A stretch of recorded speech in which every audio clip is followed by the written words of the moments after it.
Trump backer desperately tries to avoid revealing who told him to talk to Michael Wolff.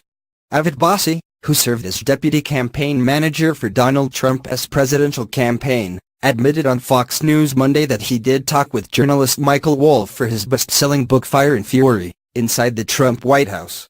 However, when asked who had encouraged him to speak with Wolff for the book, Bossie suddenly claimed up and desperately tried to avoid admitting that former Trump campaign chief Steve Bannon was the guilty party.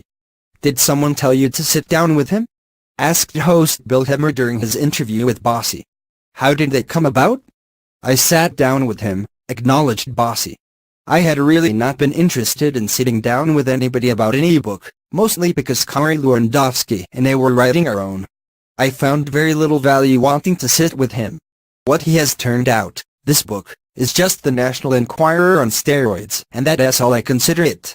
Hemmer refused to let Bossie off the hook, however, and pressed him repeatedly to answer who asked him to talk with Wolff. Eventually, Bossie relented and admitted it was Bannon. "It was Steve and I had a conversation about it and he asked me to sit down with him," he said.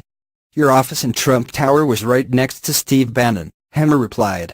"Why would Steve Bannon bring in such an outsider, let us say, to write this? I haven't talked to Steve about that and I don't know why he would have allowed this," he said. However, there are other people who spoke to this person within the White House, within the administration. And they have some explaining to do as well.